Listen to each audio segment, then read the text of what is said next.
Ndebera ukuntu ibi biraha bisa neza, biraryoshye, birasa neza, biroroshye kandi nanone bikoranye isuku nyine ni ibyo mu rugo ntabwo ari nka biriya byo ku muhanda utabuze ukuntu byakozwe. Ngiye kukwereka ukuntu wakora ibi biraha ugakora n'impapuro z'isambusa, ni ukuvuga ngo impapuro wakoresha izindi sambusa zose, haba iz'inyama cyangwa iz'ibirayi n'ubundi bwoko busanzwe bw'isambusa. Urafata ifu y'ifarini n'igikombe kimwe ushyiremo umunyu muke kuriya, ushyiremo ibiyiko 4 by'amavuta. Numara gushyiramo ibiyiko 4 by'amavuta urashyiramo amazi 1/3 cy'igikombe mu gikombe cy'ifu, warangiza ukayivanga nka gutyo nyine. Kuyivanga nyine kugira ngo ivemo igipondo gikomeye biratinda, ariko nyine urihangana ukabivanga gake gake witonze ukamakinga sure ko igipondo kinoga. Hano cyanoze, cyamara kunoga ugikuramo. Hano urabona kiba cyanoze kidakomeye nanone kitoroshye, kidafata ku ntoki mbega nka gutyo nagiye mbibereka. Ugashyiraho agatambaro ku kintu wagishyizemo ukabireka iminota nka 20. Nyuma y'iminota 20 urafata cya gipondo cyawe ugikatemo ibice 6 cyangwa se nyine ugikatamo ibice bingana nk'impapuro z'inuza z'ibiraha ushaka gukora. Urabizi impapuro z'isambusa muri capati imwe havamo uduce 4 tw'impapuro, ni ukuvuga ngo muri capati imwe havamo impapuro 4. Ni ukuvuga ngo bitewe n'isambusa ushaka gukora wagenda ubara nyine buri kazeru nagiye nkora karavamo 4 udupapuro 4 nyine. Ubwo ni ukuvuga ngo ni isambusa 4, ugenda ubibara gutyo. Mu gikombe kimwe haravamo nyine ubwo utu dupondo nakoze nyine, ubwo sinzi ubwo natwita nyine, haravamo uducapati 6. Mu ducapati 6 ubwo urakuba na 4 nyine, ubwo umenye hari buvemo nyine isambusa zingahe. Ubwo mu ducapati 6 haravamo isambusa 24. Nabaje kuzirambura nyine ubwo nka capati zisanzwe. Ubwo ugiye gukora capati ubwo wenda uretse ko igipondo nyine bagiponda bitandukanye, gusa gusukuma nyine capati ni gutya. Biba ari ibintu byoroshye, urabona ko nyine urambura impande zombi nyine capati igahita ivamo ifite shape nziza kandi inasa neza. Hanyuma hano kubera ko atari byo tugiye gukora, wowe urambura capati, si ngombwa ko iba nini cyane nka gutya nabikoze, gusa hano nashaka kumakinga sure ko iziringaniye, ifite agasayizi kajya kuba gatoya ku buryo nyine nyuma bitaransaba kongera kuyisukuma cyane nyine. Hanyuma maze kuyirambura urabona ko irambuye neza rwose, irambuye neza. Iramutse ari capati ugiye guteka nabwo yaba imeze neza cyane. Uretse ko nibi wabitekamo capati ariko nyine biba bitandukanye mu gipondo, ibintu ushyiramo si nk'ibyo twashyizemo, ubonye ko hano biba byoroshye.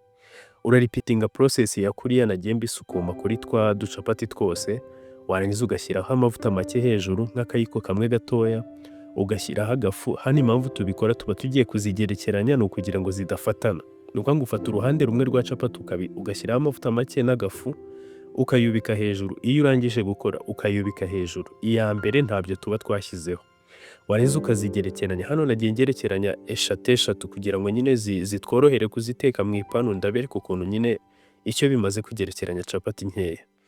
Maze kuzirambura 3 ziri kumwe nazirambuye mu ipanu. Hano ngaho kubera ko ari kuri gaze umuriro muke wayo biterwa n'amashyiga ufite, gusa umuriro muke uba uri hejuru. Ni ukuvuga ngo capati 3 nizo ziba zishoboka ko byibura umuriro wageramo, kubera ko tuba dukeneye ko impapuro zidashya nyine ngo zishirire nk'amacapati asanzwe.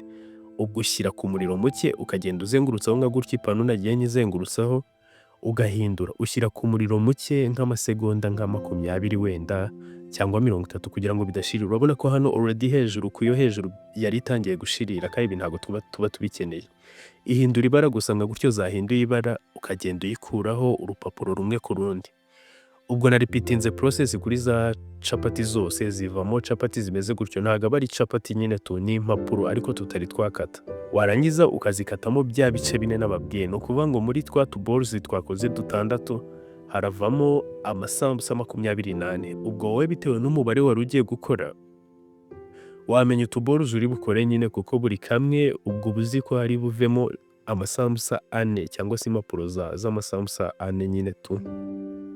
Hanyuma nagiye nzikata gutya, murabona ko kameze neza karananutse, ntago kashiriye, kandi nanone ni size ubwo biterwa na size nanone y'isambusa ugiye gukora. Hano nayo ngiye gukora nyine uturaha dutoya nyine size ijya kuringanira, ubwo nka bimwe by'ijana mugura ku mabotike. Hariya nakoze agakora ufata ifarini ugashyiramo utuzi duke ku buryo nyine bijya kumera nk'igikoma gifashe. hanyuma ukagenda uhina uruhande rwo hasi rwa rupapuro, ruriya ruhande rufite agasako nyine rw'agasako, hanyuma ukayihina gutyo nabikoze. Ngiye kubiripitinga process nyine y'ukuntu nagahinnye wongere urebe neza. Ufata aho hasi, ntabwo ufata hejuru hariya twakase, ufata aho hasi ugahina uruhande rumwe, ugasigaho agakore ku ruhande rumwe, wamara gusiga agakore ku ruhande rumwe ugafata ruriya ruhande rundi ukarufatisha. Ni ukuvuga ngo kariya gakore gahita gafata ako kanya, kaba gakomeye. Ubwo niyo mpamvu ndi kukita agakore, ntabwo aba ari kora, aba ari ifarini. Twose nuturangiza urahita ugenda ushyiramo ibirayi. Hano washyiramo inyama cyangwa se ugashyiramo ibindi bintu uri bukoreshe nyine mu samosa zawe. Ibi birayi njye nakoresheje nashyizemo igitunguru, black pepper, gusa washyiramo n'undi rusenda ushaka, cyangwa se ugashyiramo black pepper n'urusenda rusanzwe, shyiramo na tungurusumu n'umunyu n'ibirayi. Hanyuma ibirayi uba wabitogosheje bigashya, ukabinomba gutyo nyine. Nagiye mbishyiramo, urabona ko ndi kugera ntufunga neza, ni gutyo ugenda udufunga twose, ugashyiraho ka gakore nanone. Wamara gushyiraho ka gakore ukagafunga, ni ukuvuga ngo urabona ko hari kuvamo nyine ibiraha biryoshye, biranasa neza, bitaranashya ukabona ko nyine bisa neza pe, birasa neza bigaragara. Ushobora kubikora rimwe nyine bikakunanira, kuko nabikozemo video kuri TikTok abantu bagenda bambwira ko babyigana bikabananira. Gusa kubikora rimwe n'ubundi hari igihe bidakunda kuko uba uri kwiga. Gusa urabikora rimwe wenda bikanga, ukamenya ikibazo cyabaye, ukaza ukongera ukareba video ukamenya uko byagenze, ukabisubiramo. Mbibutsa ko niba nakoze video muzajye mugerageza muyirebe yose irangire kugira murebe process yose. Hanyuma bya biraha nabizanye mbishyira mu mavuta ku muriro mukeya. Ni ukuvuga ngo washyizemo umuriro mwinshi bihita bitangira gushirira. Uteka ku muriro muke bigasa nk'ibihindura ibara gutyo, kuko tuba dukeneye ko urupapuro rw'inyuma ari rwo rushya neza gusa, n'aka gakore twashyizemo bigahita bifatana neza. Hanyuma ukagenda ubihindura impande zose zigashya neza zidashiririye. Wamara kubihindura ubwo nyine nk'iminota mikeya, ugenda utegereza iminota 5 ku ruhande rumwe, indi minota 5 ku rundi ruhande. Warangiza ukabikura mu mavuta. Ni ibintu byoroshye, biraryoshye. Wabonye process yose, ni ibintu wakwiga ukamenya, ukazajya ubyikorera mu rugo, ukaba wabikorera famiye nyine nk'abantu benshi bagusuye, cyangwa se nyine nk'abakobwa nka gutya mugira nk'umuhuro nyine, kandi nzi ko mubikunda, ukaba wabiteka nyine ukafata wenda ndasurwa n'abashuti banjye reka mbakorera ibiraha, ukabikora. Wibuke gushyiramo igitunguru, gituma bihumura neza. Warangiza ubwo ukabitegura, ubwo wabitegura uko ushaka. Hano naberekaga ukuntu bimeze, murabona ko bimeze neza, biraryoshye. Niba ubona ko nkwiye subscribe, subscribe tuzajya twigana video nk'izi. Mugira ibihe byiza.